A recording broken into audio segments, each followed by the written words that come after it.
날씨가 유난히 차가운 요즘 아침에 일어나 화장실에 갔다가 변기 물 위에 하얀 거품이 한동안 사라지지 않는 모습을 보신 적 있으십니까? 물을 좀 덜 마셔서 그렇겠지 하고 그냥 물을 내리셨다면 지금 이 이야기를 절대 가볍게 넘기지 마시기 바랍니다. 그 거품은 단순한 거품이 아니라 몸속에서 장기가 말없이 보내는 마지막 경고일 수 있기 때문입니다. 많은 분들이 이렇게 생각하십니다. 나이 들면 몸 여기저기 안 좋아지는 게 당연하지. 하지만 바로 그 생각 하나 때문에 어느 날 갑자기 차가운 응급실에서 평생 기계에 의존해야 하는 삶을 선고받는 분들을 저는 수없이 보아왔습니다. 안녕하십니까? 저는 김도연입니다. 30년 넘게 수많은 환자들의 몸을 지켜보며 약만 늘어나는 치료보다 생활을 바꾸는 회복의 힘을 더 중요하게 여겨온 의사입니다.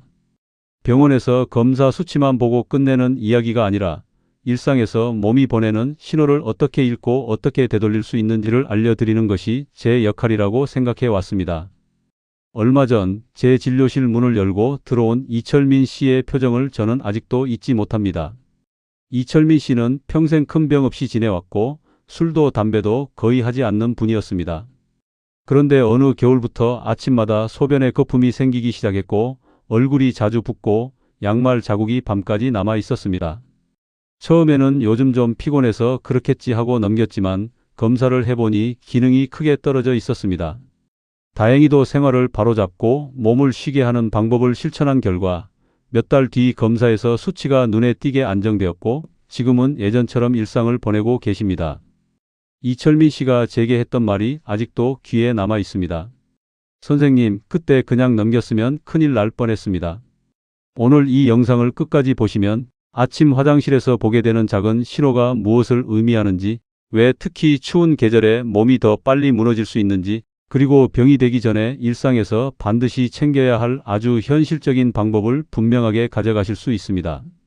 막연한 건강 이야기가 아니라 오늘부터 바로 바꿀 수 있는 내용만 정리해서 말씀드리겠습니다. 이런 이야기가 도움이 되신다면 지금 이 순간 구독과 좋아요, 알림 설정을 눌러두시기 바랍니다. 앞으로도 병원 밖에서는 잘 들을 수 없는 그러나 꼭 알아야 할 몸의 신호에 대해 계속해서 알려드리겠습니다. 이제 본격적으로 이야기해 보겠습니다. 왜 아침마다 변기 위에 거품이 생기는 걸까요? 우리가 집에서 커피를 내릴 때를 한번 떠올려 보십시오. 종이 필터가 멀쩡하면 맑은 커피만 내려오지만 필터에 작은 구멍이 나면 찌꺼기가 함께 떨어집니다. 우리 몸속에도 똑같은 역할을 하는 곳이 있습니다. 몸속 피를 하루 종일 걸러서 깨끗하게 만드는 아주 미세한 거름망입니다. 문제는 이 거름망이 한번 상처를 입어도 아프다고 소리를 지르지 않는다는 데 있습니다. 그래서 대부분은 아무 느낌 없이 지내다가 어느 순간 눈에 보이는 신호로 처음 알게 됩니다. 그 신호 중 하나가 바로 소변 위에 오래 남는 거품입니다. 특히 날씨가 차가워지면 몸은 체온을 지키기 위해 혈관을 꽉 조입니다. 호스를 세게 누르면 물살이 거칠어지는 것처럼 몸속 압력도 자연스럽게 올라갑니다. 이 압력이 매일같이 반복되면 약해진 거름망은 조금씩 손상을 입게 됩니다. 처음에는 아무 일 없는 것처럼 보이지만 그 작은 틈이 점점 커지면서 몸에 꼭 필요한 것들까지 빠져나가기 시작합니다. 대부분의 분들은 이 과정을 전혀 느끼지 못한 채 지나갑니다. 그러다 어느 날 몸이 보내는 신호가 눈에 띄게 나타나는 순간이 옵니다. 아침 화장실에서 보게 되는 그 장면이 바로 그 시작일 수 있습니다. 많은 분들이 이렇게 묻습니다. 그럼 거품이 보이면 이미 늦은 거 아닙니까? 꼭 그렇지는 않습니다. 다만 분명한 것은 그 신호를 그냥 넘기면 몸은 더 큰 소리로 경고를 보내기 시작한다는 점입니다. 이철민 씨도 처음에는 아무 통증이 없었습니다. 다만 아침에 손가락이 잘 굽혀지지 않았고 저녁이 되면 신발이 유난히 꽉 끼는 느낌이 들었습니다. 밤에는 화장실을 자주 가게 되어 잠이 자주 끊겼고 자고 일어나도 개운하지 않았습니다. 이런 변화들은 모두 따로 보면 대수롭지 않아 보입니다. 하지만 이것들이 한꺼번에 나타난다는 건 몸속 정수기가 쉬지 못하고 있다는 뜻입니다. 몸은 참 정직합니다. 문제가 생기면 반드시 신호를 보냅니다.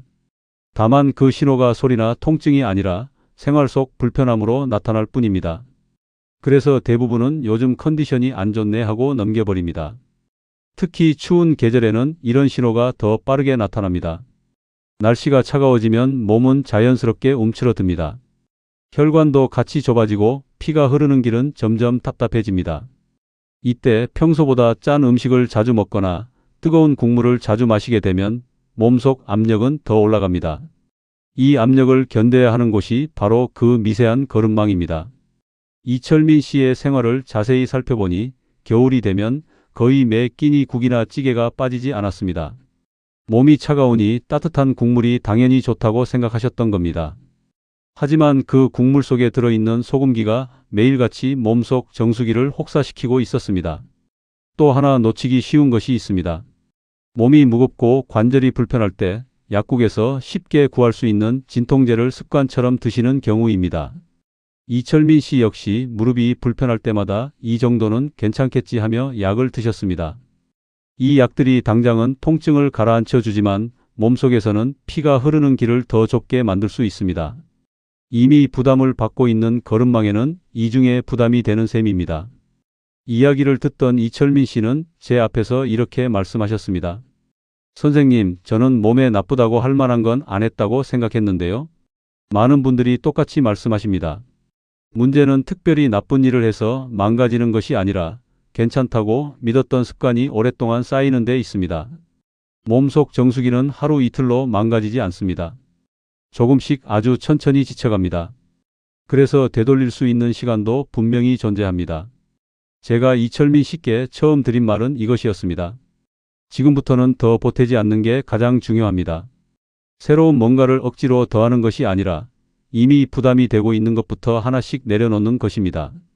그 첫 번째가 바로 몸이 보내는 신호를 무시하지 않는 것이었습니다. 아침에 보이는 작은 변화, 저녁에 느껴지는 불편함을 그냥 넘기지 않는 것. 이것이 회복의 출발점입니다.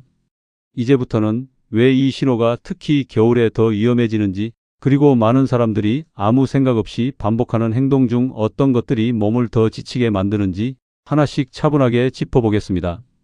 겨울이 되면 몸은 스스로를 지키기 위해 방향을 바꿉니다. 바깥 공기가 차가워질수록 몸은 열을 빼앗기지 않으려고 안쪽으로 힘을 줍니다. 이때 가장 먼저 변하는 것이 피가 흐르는 길입니다. 길이 좁아지면 흐름은 빨라지고 압력은 세집니다. 이 변화가 하루 이틀이면 괜찮지만 몇 달 동안 계속되면 이야기가 달라집니다. 이철민 씨는 겨울만 되면 유난히 몸이 무거워진다고 느끼셨습니다. 아침에 일어나면 얼굴이 부은 것 같고 손이 둔해져 단추를 채우는 것도 느려졌습니다. 저녁이 되면 다리가 뻐근했고 양말을 벗으면 자국이 깊게 남아 있었습니다. 하지만 어디가 아픈 건 아니었기 때문에 그저 계절 탓이라고 생각하셨습니다. 문제는 바로 이 지점입니다. 몸속 정수기는 아프다고 신호를 보내지 않습니다. 조용히 묵묵히 일을 하다가 한계에 다다르면 그제서야 눈에 보이는 신호를 보냅니다. 소변에 거품이 생기는 것도 몸이 더는 버티기 어렵다는 표시 중 하나입니다. 이 신호를 더 악화시키는 생활 습관이 있습니다. 바로 짠 음식과 국물입니다. 날씨가 차가울수록 사람들은 자연스럽게 뜨거운 국물에 손이 갑니다. 김치찌개, 된장국, 곰탕 한 그릇이 몸을 녹여주는 것처럼 느껴지기 때문입니다. 하지만 이 국물 한 그릇이 몸속에서는 물을 붙잡아 두는 역할을 합니다. 물이 빠져나가지 못하면 정수기는 더 많은 양을 더 센 압력으로 처리해야 합니다. 이철민 씨는 식탁에서 국물을 남기는 일이 거의 없었습니다. 국물 남기면 음식 버리는 것 같아서요. 이 한마디에 많은 분들의 생활이 그대로 담겨 있습니다. 아깝다는 마음, 몸을 위한다는 마음이 오히려 몸을 더 힘들게 만들고 있었던 것입니다. 또 하나 중요한 요소는 움직임입니다. 겨울이 되면 밖에 나가는 횟수가 줄어듭니다. 걷는 시간이 줄어들면 피는 더 천천히 흐르게 됩니다. 흐름이 느려질수록 정수기는 더 많은 찌꺼기를 떠안게 됩니다. 몸을 쓰지 않는 하루하루가 쌓이면 그 부담은 고스란히 안쪽으로 모입니다. 이철민 씨의 하루를 돌아보면 아침에 잠깐 움직이고 나면 거의 앉아있는 시간이 대부분이었습니다. 춥다는 이유로 집 안에서 보내는 시간이 늘어났고 저녁이 되면 몸이 더 무거워졌습니다. 이때 그는 움직이면 더 피곤하니까라고 생각하셨습니다. 하지만 사실은 그 반대였습니다. 몸이 지쳐서 움직이기 싫어진 것이지 움직여서 지친 것이 아니었습니다. 이처럼 겨울은 눈에 보이지 않게 몸속 환경을 바꿔 놓습니다. 문제는 이 변화가 조용히 진행된다는 점입니다. 그래서 대부분은 경고를 알아차리지 못합니다. 이제 다음으로 이렇게 지쳐있는 몸을 더 이상 몰아붙이지 않으면서 회복이 시작될 수 있도록 길을 열어주는 방법에 대해 이야기해 보겠습니다. 몸을 되돌리는 과정에서 많은 분들이 가장 먼저 떠올리는 것은 약이나 특별한 치료입니다. 이철민 씨도 처음에는 저에게 이렇게 물었습니다. 선생님, 약을 더 세게 먹어야 하나요? 하지만 그때 제가 드린 대답은 의외였습니다. 지금은 더하는 것보다 쉬게 해주는 게 먼저입니다. 몸속 정수기가 지쳤을 때 가장 필요한 것은 무리한 작업이 아닙니다. 잠시 숨을 돌릴 수 있는 환경을 만들어주는 것입니다. 아무리 성능 좋은 기계라도 쉬지 않고 돌아가면 고장이 나듯 우리 몸도 마찬가지입니다. 이철민 씨에게 가장 먼저 부탁드린 것은 아주 단순한 것이었습니다. 식사 때 숟가락을 잠시 내려놓는 것이었습니다. 국물부터 마시던 습관을 멈추고 건더기만 천천히 씹어 드시도록 말씀드렸습니다. 처음 며칠은 많이 허전하셨다고 합니다. 하지만 일주일쯤 지나자 아침에 얼굴이 덜 붓는 느낌을 받으셨습니다. 몸속에 쌓여있던 물이 조금씩 빠져나가기 시작한 것입니다. 두 번째로 바꾼 것은 물을 마시는 방식이었습니다.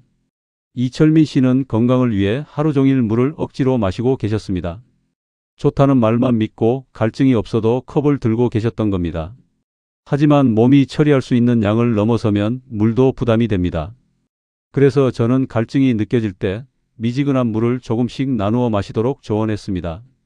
한 번에 많이 마시지 않고 입안을 적신다는 느낌으로 천천히 마시는 방법이었습니다. 이 변화만으로도 몸은 빠르게 반응했습니다. 밤에 화장실을 가는 횟수가 줄었고 아침에 일어났을 때 몸이 가벼워졌습니다. 이철민 씨는 물을 덜 마셨는데 오히려 편해졌다고 표현하셨습니다. 몸에 맞는 방식이란 남들이 좋다고 하는 방법과 다를 수 있다는 걸 이때 처음 느끼셨다고 합니다. 세 번째는 몸을 따뜻하게 하는 것이었습니다. 추운 날씨에 몸이 식으면 안쪽은 더 꽉 조여집니다. 그래서 이철민 씨는 외출할 때 허리 쪽을 따뜻하게 감싸고 집에서는 발을 차갑게 두지 않도록 신경 쓰기 시작했습니다. 잠들기 전 따뜻한 물에 발을 담그는 것만으로도 몸이 훨씬 편안해졌다고 하셨습니다. 잠자리가 달라지니 다음날 컨디션도 눈에 띄게 달라졌습니다. 이 모든 변화에는 공통점이 있습니다. 억지로 뭔가를 해내려는 것이 아니라 몸이 스스로 회복할 수 있도록 길을 터주는 것입니다. 이철민 씨는 이 과정을 거치며 한 가지를 깨달았다고 말씀하셨습니다. 몸이 고장난 게 아니라 너무 오래 몰아붙였던 것 같습니다. 이제 다음 단계에서는 이렇게 쉬어갈 수 있는 환경이 만들어졌을 때 몸속 정수기가 다시 제 역할을 할 수 있도록 도와주는 아주 기본적인 먹을거리에 대해 이야기해 보겠습니다. 몸이 조금씩 가벼워지기 시작하자 이철민 씨의 표정도 달라졌습니다. 하지만 이때 가장 중요한 점이 있습니다. 이 시기에 다시 예전 습관으로 돌아가면 몸은 더 크게 무너질 수 있다는 사실입니다. 그래서 저는 이철민 씨에게 이제부터는 몸을 도와주는 것만 곁에 두자고 말씀드렸습니다. 많은 분들이 먹을거리를 떠올리면 뭔가 특별하고 비싼 것을 생각하십니다. 하지만 몸속 정수기를 도와주는 것들은 의외로 아주 가까이에 있습니다. 문제는 무엇을 먹느냐보다 어떻게 먹느냐에 있습니다. 이철민 씨가 가장 먼저 바꾼 것은 아침 식사였습니다. 아침은 밤새 쉬었던 몸이 다시 일을 시작하는 시간입니다. 이때 너무 자극적인 음식이나 무거운 음식을 넣으면 정수기는 잠에서 깨자마자 과부하에 걸립니다. 그래서 아침에는 부담 없는 것부터 천천히 시작하도록 했습니다. 씹는 데 시간이 걸리지 않고 속을 편안하게 만드는 음식 위주로 말입니다. 처음 며칠은 배가 덜 찬 느낌이 들어 불안하셨다고 합니다. 이렇게 먹어도 괜찮을까요? 하고 물으셨습니다. 하지만 그 불안은 곧 사라졌습니다. 아침에 속이 더부룩하지 않았고 오전 내내 몸이 한결 편안했기 때문입니다. 몸은 필요한 만큼만 받아들이고 남는 부담을 줄이기 시작했습니다. 점심과 저녁도 마찬가지였습니다. 한 번에 많이 먹기보다는 천천히 씹어가며 배가 편안해지는 선에서 멈추는 연습을 하셨습니다. 배가 부르기 직전에서 숟가락을 내려놓는 것이 생각보다 큰 변화를 만들었습니다. 몸속 정수기가 숨을 고를 수 있는 시간이 생긴 것입니다.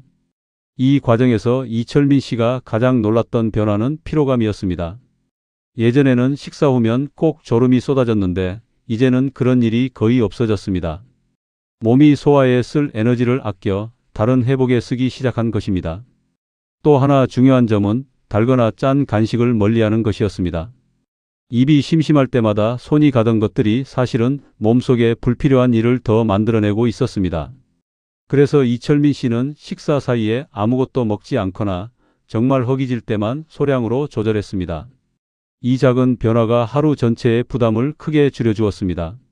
몸은 이렇게 아주 기본적인 것부터 달라지기 시작합니다. 특별한 이름이 붙은 방법이 아니라 몸이 원래 좋아하는 방향으로 되돌려주는 것입니다. 이철민 씨는 이 시점에서 이런 말씀을 하셨습니다. 몸이 좋아진다기보다 제자리로 돌아오는 느낌입니다. 이제 다음으로 이렇게 회복의 흐름이 만들어졌을 때 반드시 함께 점검해야 할 많은 분들이 무심코 반복하고 있는 행동들에 대해 이야기해 보겠습니다. 이 단계에서 많은 분들이 가장 많이 실수하는 것이 있습니다. 몸이 조금 편해졌다고 해서 이제 괜찮아졌나 보다 하고 다시 예전 생활로 돌아가는 것입니다.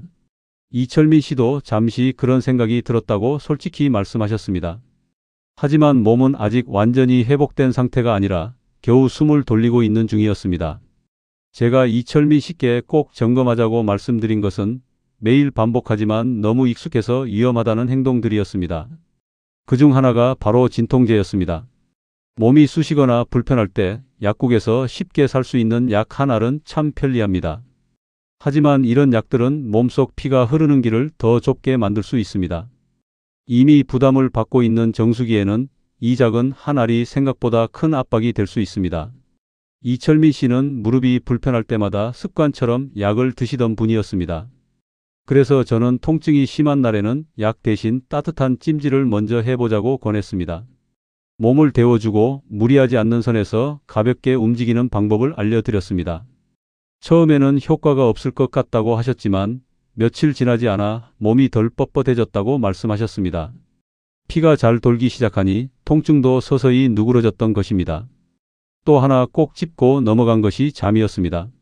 잠은 몸속 정수기가 가장 바쁘게 일하면서도 동시에 회복하는 시간입니다. 그런데 밤마다 잠이 자주 끊기면 몸은 제대로 정비할 기회를 얻지 못합니다. 이철민 씨는 밤에 화장실을 자주 가느라 깊은 잠을 못 이루고 계셨습니다. 하지만 물 마시는 방식과 식사 습관이 바뀌자 밤에 깨는 횟수가 눈에 띄게 줄었습니다.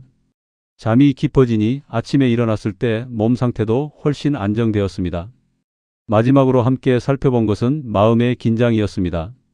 몸이 계속 긴장 상태에 있으면 안쪽도 같이 조여집니다.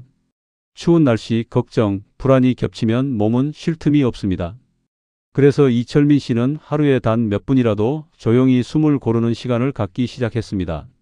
의자에 앉아 어깨에 힘을 빼고 천천히 숨을 들이쉬고 내쉬는 것만으로도 몸은 반응했습니다.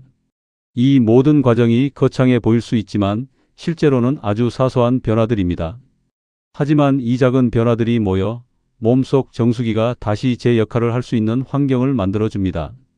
이제 다음으로 이렇게 생활이 안정된 뒤 몸에 나타난 변화가 무엇이었는지, 그리고 이철민 씨가 화장실에서 직접 확인하게 된 결정적인 순간에 대해 이야기해 드리겠습니다. 이철민 씨가 가장 먼저 체감한 변화는 아침이었습니다. 눈을 뜨는 순간부터 몸이 달랐다고 하셨습니다. 전날까지 느껴지던 무거움이 줄었고 손가락을 움직일 때의 둔한 느낌이 사라졌습니다. 얼굴을 만져보니 늘 느껴지던 부기가 눈에 띄게 줄어 있었습니다. 그리고 며칠 뒤 화장실에서 아주 익숙하지만 낯선 장면을 마주하게 되었습니다. 늘 당연하게 보던 거품이 거의 보이지 않았던 것입니다. 잠시 서서 물 위를 바라보다가 이철민 씨는 그제서야 마음이 내려앉았다고 말씀하셨습니다. 아, 몸이 다시 일을 하기 시작했구나. 이 변화는 하루 이틀의 기분 탓이 아니었습니다. 그 뒤로도 며칠 동안 같은 모습이 이어졌습니다. 아침에 거품이 줄어들고 소변색이 맑아졌습니다. 몸속 정수기가 다시 제 역할을 하고 있다는 가장 분명한 신호였습니다. 이철민 씨는 그때 제게 전화를 주셨습니다. 목소리에는 안도감이 묻어 있었습니다. 선생님, 그동안 제가 몸을 너무 모르고 살았던 것 같습니다. 그 한마디에는 후회와 함께 다시 시작할 수 있다는 희망이 함께 담겨 있었습니다. 중요한 점은 이것입니다. 이 변화는 어느 한 가지 행동 때문이 아니었습니다.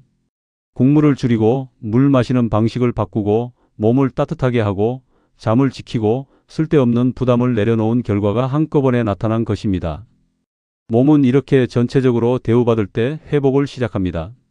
이철민 씨는 이후에도 같은 생활을 꾸준히 이어갔습니다. 며칠 잘했다가 그만두는 방식이 아니라 무리하지 않는 선에서 계속 유지하는 방향이었습니다. 그래서 몸도 그 흐름에 적응하기 시작했습니다. 이제 여기서 꼭 짚고 넘어가야 할 점이 하나 있습니다. 이런 변화가 나타났다고 해서 모든 문제가 끝났다고 생각해서는 안 된다는 것입니다. 몸은 좋아지기 시작했을 때가 가장 다시 무너지기 쉬운 시기입니다. 그래서 다음 단계에서는 이 상태를 오래 유지하기 위해 반드시 지켜야 할 핵심 원칙에 대해 말씀드리겠습니다. 이 원칙을 알고 지키느냐 아니면 괜찮아졌겠지 하고 넘기느냐에 따라 앞으로의 시간은 전혀 다른 방향으로 흘러가게 됩니다. 몸이 좋아지기 시작했을 때 가장 위험한 생각은 이것입니다. 이 정도면 다 나은 거 아닐까? 이철민 씨도 그 생각이 들었다고 솔직히 말씀하셨습니다.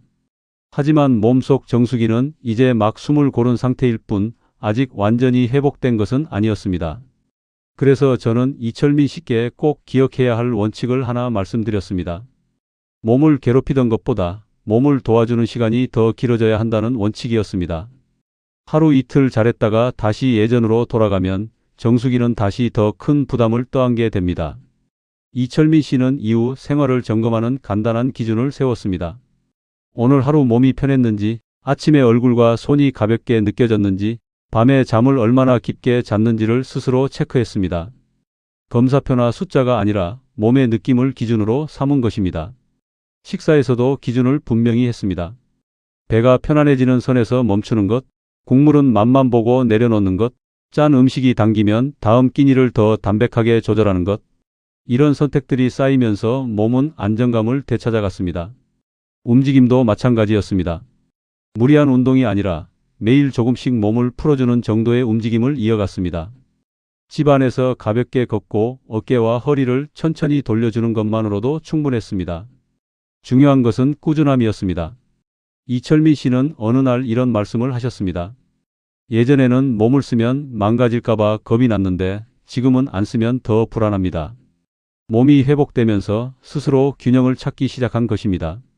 이 시점에서 저는 한 가지를 다시 강조했습니다. 몸의 이상 신호가 다시 나타나면 절대 혼자서 버티지 말라는 것이었습니다. 아침에 거품이 다시 늘어나거나 부기가 심해지거나 몸이 이유 없이 무거워지면 그때는 반드시 확인이 필요합니다.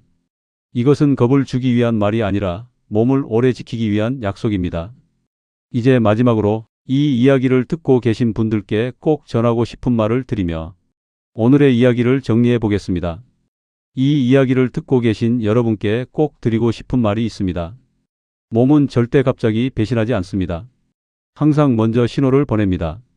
다만 우리가 바쁘고 익숙하다는 이유로 그 신호를 무시할 뿐입니다. 이철민 씨가 특별해서 회복된 것이 아닙니다. 대단한 결심이나 극단적인 노력을 한 것도 아니었습니다. 그저 몸이 보내는 작은 경고를 인정하고 더 이상 괴롭히지 않기로 선택했을 뿐입니다. 그 선택이 쌓이자 몸은 스스로 균형을 되찾기 시작했습니다. 아침 화장실에서 보게 되는 작은 변화, 저녁이 되면 느껴지는 몸의 무거움, 잠자리에 들었을 때의 불편함. 이 모든 것은 무시하라고 있는 신호가 아니라 살펴보라고 있는 신호입니다. 오늘부터 아주 작은 것 하나만 바꿔보셔도 됩니다. 국물 한 숟가락을 내려놓는 것, 물 마시는 속도를 조금 늦추는 것, 몸을 차갑게 두지 않는 것, 잠들기 전 잠시 숨을 고르는 것. 이 사소한 선택들이 모여 몸속 정수기를 다시 숨쉬게 만듭니다. 이 영상이 여러분께 불안을 주기 위한 이야기가 아니라 아직 늦지 않았다는 안심과 방향을 드리는 이야기가 되었기를 바랍니다. 몸은 우리가 먼저 포기하지 않는 한 쉽게 포기하지 않습니다. 오늘 들은 내용 중 단 하나라도 마음에 남았다면 그것부터 천천히 실천해 보시기 바랍니다. 그 작은 실천이 쌓여 몇 달 뒤에 일상을 완전히 바꿀 수도 있습니다. 다음 영상에서는 오늘 말씀드린 생활 속 원칙을 더 쉽게 이어갈 수 있는 방법과 많은 분들이 헷갈려하는 신호들을 구체적으로 짚어드리겠습니다. 지금의 몸 상태를 오래 지키고 싶다면 다음 이야기도 꼭 함께해 주시기 바랍니다. 끝까지 들어주셔서 감사합니다.